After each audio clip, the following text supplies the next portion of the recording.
Good morning, everybody. Happy Tuesday. It's a pretty good day here. Cloudy, overcast, may get a few showers, but I'm going to try to get outside and get some stuff done early. Hopefully I can beat the little showers, because if I don't, it'll mess me up. So anyway, let's have a look, see who's hanging out with us this morning. We got Joanne, which I believe is Dwayne from Cornwall, Ontario. Glad to have you here, Dwayne.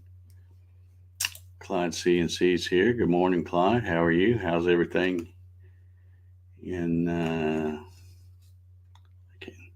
I was going to say your thing, but I can't remember where you're at. Was it Ontario? Nah. It's in Canada somewhere. Anyway, good morning. Steve Gronsky says, good morning, all. Happy Tuesday. I double-checked the day, Dave. Yeah, I wish you would do that, Steve, because when you throw up a curve, man, you get me confused, too. Good to have you here. Paul Stewart's in the house. Good morning, Paul. Kevin Ells is here. We've got Paul from P&G Custom Woodworks. Good morning from Indiana. How you doing, Paul? Good to see you. Gary Hammett's here.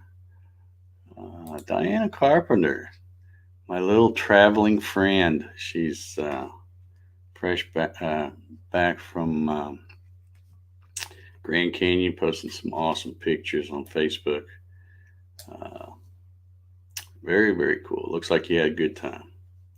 Marcello says, good morning, everyone. Hope you're all doing well. Same to you, Marcello. Hope you're doing well. Doc Whitaker's in the house. Good morning, Doc. Robert Rapine is here. Good morning, sir. Jesse from JJ's Woodshop. Good morning, Jesse. That's Mr. Hoffman. How you doing, Bill? Good to see you on here on the coffee sessions.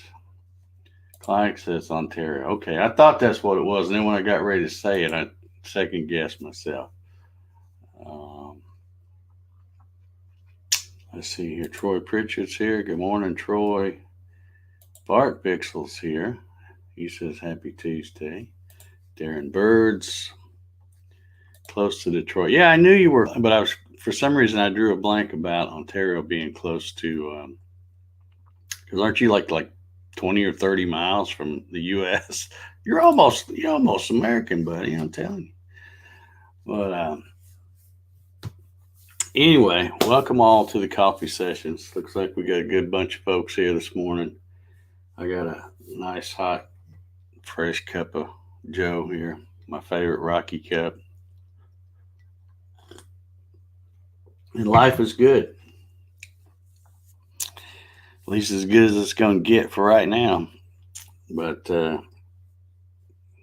yeah, it's all good. Had a pretty cool little thing. I was getting ready to come back here, and I had the TV on, watching, I turned the TV on, watch the local weather and stuff. That's how I know about the rain that might be coming here in a little bit. And right as I got ready to turn it off, they were doing a little segment that brought back some fun memories. They were talking about the North Georgia Quarter Midget Association. If you don't know what that is, that's quarter midget racing, which is for kids. It's not go-kart racing. It's more, you'd have to look it up because it's kind of hard to describe the cars, but the cars look more like they're about the footprint of a go-kart, but they have like a body. They look more like a sprint. Is it sprint car? except they don't have the big wings on top and stuff. But anyway, they did a segment about that, and the track up there in Cumming is it's called Bill Thomas. I think it's Bill Thomas Raceway or Bill Thomas Speed. I think it's Bill Thomas Raceway.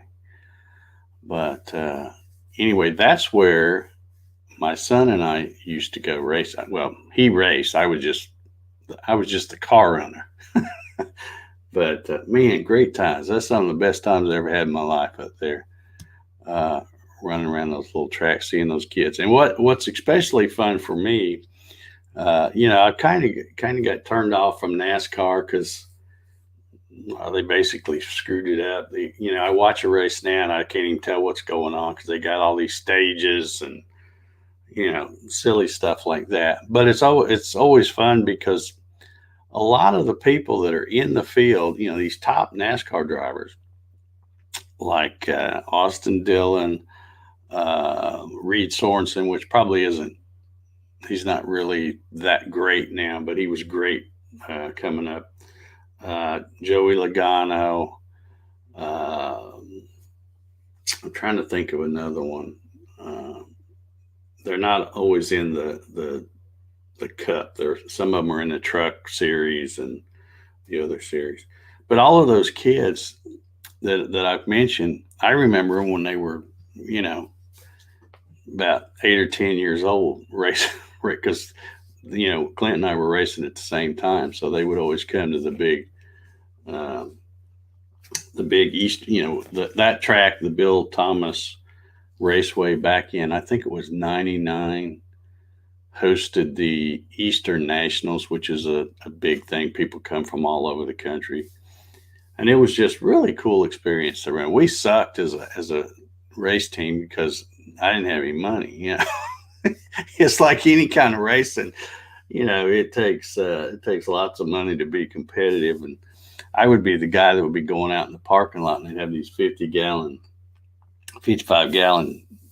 trash cans out there. And some of the really guys that had the big fancy trailers and all that, they'd race run their tires on a couple of races and they take them off, throw them away. And I'd go out there and dig through the trash cans, get their old tires, bring them home and take a heat gun, scrape the marbles off of them. And that's how we ran. But so we weren't very competitive, but man, was it fun.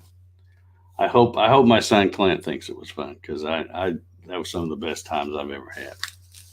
But anyway, I thought that was cool because I didn't even know it was coming on. I was just sitting there tying my shoes and all of a sudden they started talking about racing in Cumming, and I thought, well, they got to be talking about that track where we used to go. But yeah, the old saying in racing, speed costs money. How fast can you afford to go? Yeah, that's back in the good days. But back there, Dale Jarrett driving the UPS car. That's when NASCAR was NASCAR. Sterling Moss and Ward Burton, Jeff Burton. Man, I could, if I think for a minute, I could name a whole bunch of them. But man, great thing. It's different now. It's just so different. And so many of them people, they're just kids. They're like 20-something years old in those cars. Crazy. All right, enough about that, I guess. Let's see. I got some pictures to show you. They're not real exciting, but I'll show them anyway. They're kind of exciting to me because I thought it was pretty cool. Let me get one queued up over here. I'll do this one first, and you can tell me if you know what it is. Let's see. How do I do this? Oh, here. There we go. Isn't that beautiful? Do you know what that is?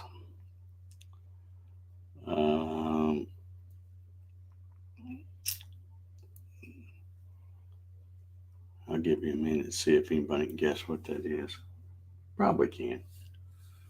It does look kind of weird looking at that picture right there. Anyway, let me see if I can. I'll go make sure I go the right way. Yeah, that's what I was looking at. That's I tried out my new chipper shredder yesterday, and it's I had gathered up a bunch. I walked around the yard and gathered up a bunch of sticks. Now, again, this is my thing right here. So it's not a big, super duper powerful one or anything. It's electric. So you plug it up and you take this little bag here. That's what this picture here was. Whoops. That one. That's a picture of that. That's the bag. And you stick you take this bag, it's got a couple little handles, and then there's little clips on each side. So you just stick it under where the chute is. And you take your sticks and you shove them in there, and it's even got a little paddle here. You can shove, if something gets stuck, you can shove it on down in there with that, not get your hand down in there. And man, it made some really nice looking wood chips that I'll use for mulch and stuff. So I was pleasantly surprised because, when you buy something cheap like that thing was less than, I think it was $190 or something like that. And it's electric, and you think, man, how good can it be? But I thought, well, I'll take a chance on it because I was impressed with the little electric tiller that I got. I thought, well, so this is the same brand, Sunjo, and I was pleasantly surprised. I started shoving stuff in there and it spit it right out and chopped it up pretty good. So that's good. It's going to work just like I want it to. And then the other thing that I'm going to try out today, it got delivered yesterday. I ended up buying the Works, WORX, leaf shredder, which is just 4 leaves. And I got it about 5 o'clock yesterday. Amazon driver brought it. Got it put together, and I'd already yesterday morning gone out there and raked up, I don't know, probably 6 or 7 huge piles of leaves. So I want to get out there before it starts raining because it doesn't work that well if the leaves are wet. They'll clog up. So the leaves are all nice and dry, and I want to try to get out there and get it chopped up and throw it over my little garden plot before it starts raining. So Doug says he's home taking care of the wife today under the weather. Well, I hope Wendy gets feeling better. That's not good.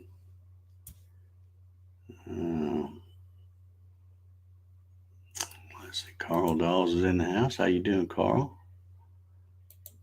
Carl's an old high school classmate of mine.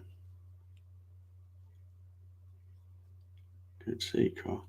I don't think I saw you at the last reunion. I don't think you were there. Let's see. Got Dave Mack here this morning. It says, walking with Jax, the bear hit the neighbor's trash and dragged it up to my place.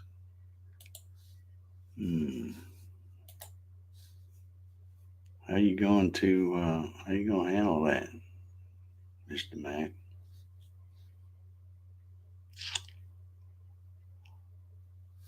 Doug says he bought the son a Sunjo snowblower, and it's awesome.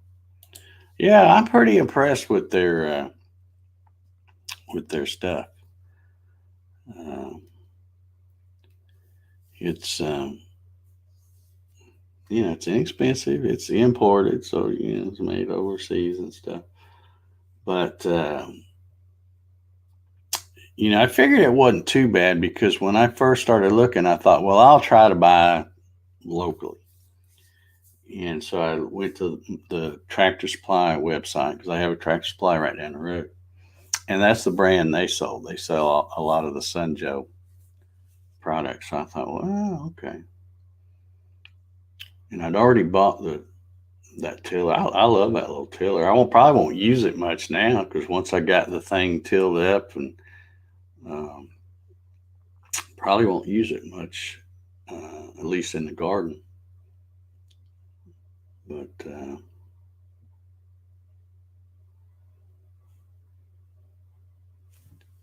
Clyde says, my son is into the cup press shirt and special ink and printer like you are, Dave.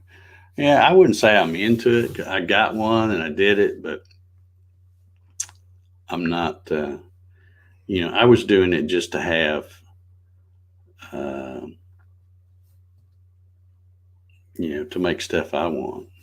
And then I had a few people, see stuff and they go, oh, well, I want one of those. So I sold, but I don't advertise and sell anything. I don't, I don't want to be that busy. I got other stuff to do.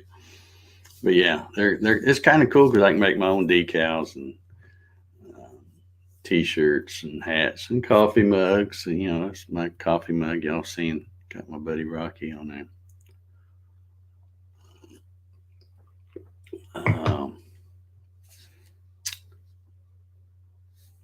I guess you got to call somebody and what do they do to come tranquilize it and then pick it up? I just can't imagine.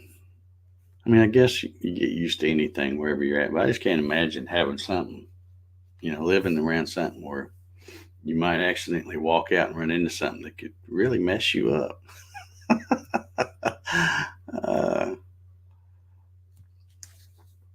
Yes, Miss Carpenter, Sunjoe, and it's Sunjoe. If you look it up on Amazon or anywhere, they make pretty good stuff. I'm pretty happy. Yeah, I made some mugs for Diana. Had her Rosie girl on there. So, but anyway, yeah, I'm anxious to try my little leaf shredder. It's basically, I probably showed you before, it's basically a weed whacker turned upside down with a hopper around it because there's not much to it. It's just an electric motor, and then it's got a place where you feed weed eater line through, the plastic line. But that's really all you need to chop up the leaves. And it's got two sides. So when you put them on there, you've got one coming this way and one coming this way when they spin around. But I was measuring because I've seen some of the reviews, and then they go, well, works really good, but you do have to change the line every so often. And I'm thinking, well, you got to do that with a weed eater too. It doesn't last forever. You keep bumping it out and stuff like that. But I measured with my calipers, and it's like 0.75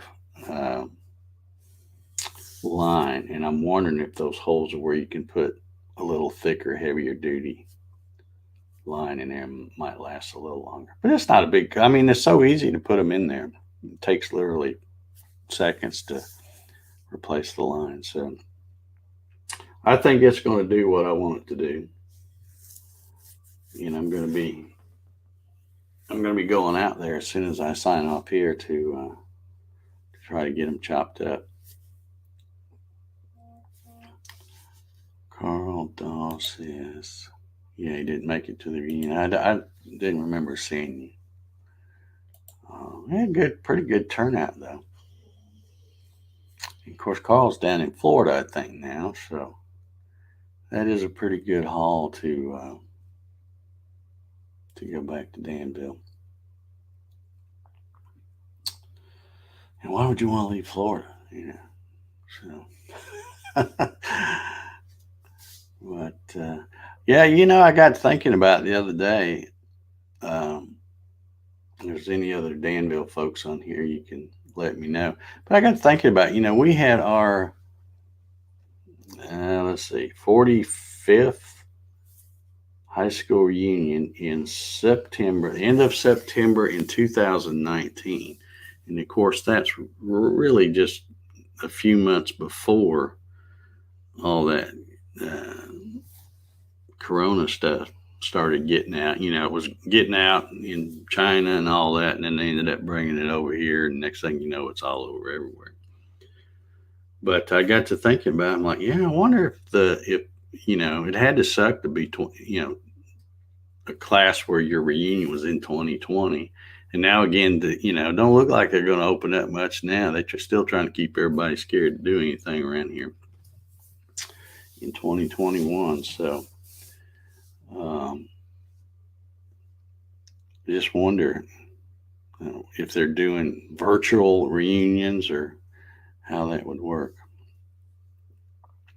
I'm actually doing, speaking of virtual, I'm actually doing not that it would interest most of y'all here, but, some people were saying, yeah, we haven't had a meetup, woodworking CNC type meetup because there's no woodworking shows anymore. They cancel all those.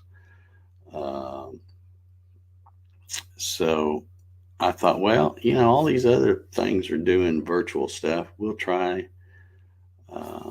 There's an idea. Triangular line. I'll have to see if I can get it to fit through the hole. Because you just take a length of line. I don't know exactly how long, probably about this long, and then you feed one side through, and then you feed the other side through, and then you kind of like doing shoestrings. You pull them out and try to get them where they're even. So I'm guessing there's just a round hole that you feed the string through. But anyway, yeah, I'm doing a Gatton CNC. We're going to call it the meet and greet, only it'll be virtually. And it will be April 10th, which is coming up, less than 3 weeks away now. And I'm hoping that, because the people, we call them Gattoneers, the people that have purchased the Gatton CNC kit and built it, we're getting a big group of folks. It's getting more and more every day. So I thought, well, we'd do a meet and greet, and since we can't do it at a physical location, we'll just do it virtually. And using the stuff that I'm using right now, the StreamYard app, you can bring guests on. And in fact, unless they've changed it, you can bring a total of 10 people. So I'm hoping that people will not be camera shy and, get out their little laptop with a webcam and come on and introduce themselves to everybody else in the group. Just like a meet and greet, like you would if you were, in a building somewhere. So we'll see. I'll probably have to bribe people to come on. Let's see what Dwayne's saying here. He says, I bought a gas blower this winter. When it snowed, I would blow snow off the car. Yeah, I've done that with a leaf blower. In fact, I probably mentioned this before, I have a Works, the same brand that I bought the leaf shirt. I have a Works leaf blower. And it's electric, and it's not the battery kind. You do have to drag out an extension cord, but I like it, man. That thing, you don't. The nice thing is you plug it up, you flip the switch, and it's going. There's no pulling and getting the gas and oil mixture just right and all that stuff. I'm just tired of doing all that. I'd rather just have I'd rather deal with an extension cord. And it works for me because I don't have that big a thing. Plus, with my shop being, there's outlets everywhere.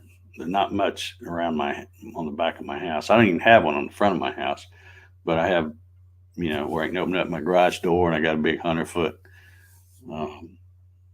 drop cord out there, and then I've got my shop around back, which it has power, and so it's not hard to find a place to plug in. George says, good morning. I am watching my 4-month-old granddaughter while mom goes off to do law work. All righty. Good deal.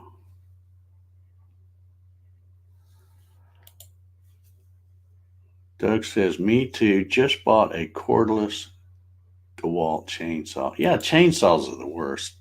They're one of the hardest things. And when I say the worst, I'm talking about the gas ones. Because when you get one that doesn't want to run, oh my God, it's so hard to pull on those things.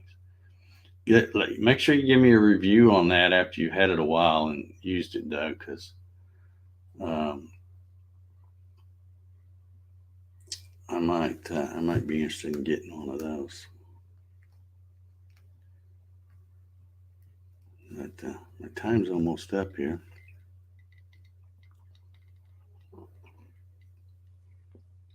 Coffee's still good.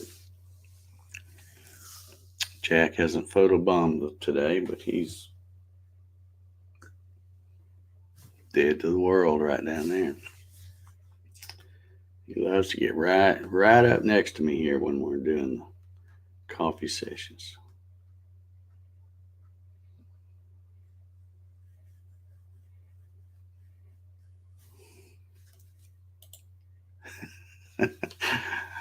George says, speaking of Gatton CNC, you said not to get frustrated. Found out I need a cross dowel tool. Finding center, not my skill set.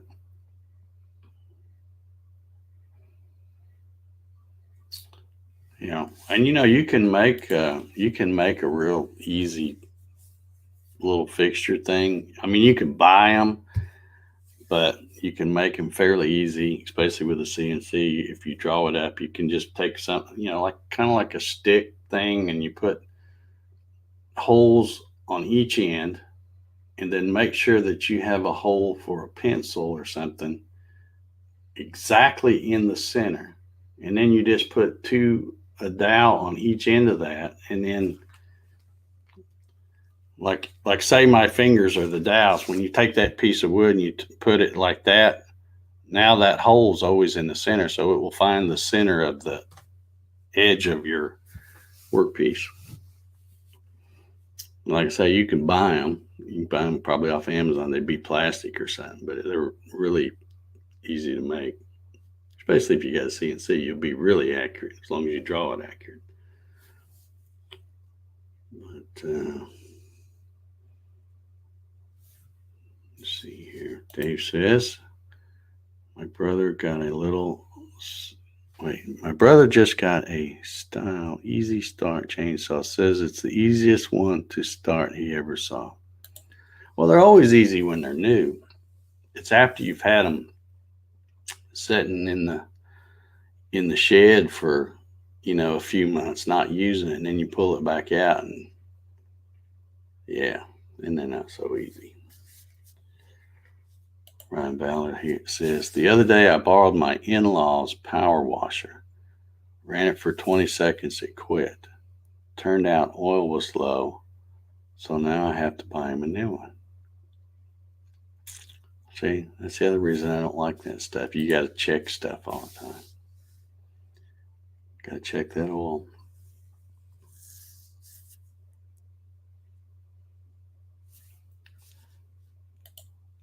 It's a great idea. I thought of that homemade solution. Yeah. Had no low oil switch. Oh, they'll let you know when they're out of oil. Like Ryan said, they'll quit working. All right, that was my timer. I hope y'all enjoyed my little wood chip pictures. I'm going to get out there now and see what that leaf shirt will do. I know one thing I'm going to do, though, is I'm going to put on a long sleeve shirt and then put gloves that go up over the shirt. Because the last time I was out there, I was just raking some leaves, and I had taken some of that 5-foot wire fencing, and you cut it. I don't know how long you cut it about 10 feet or something like that. And then you take it and you roll it around, and then you can use it like a composting bin and just throw your leaves in there. And I had raked a bunch of leaves, and then, take the rake in one hand and pick them up.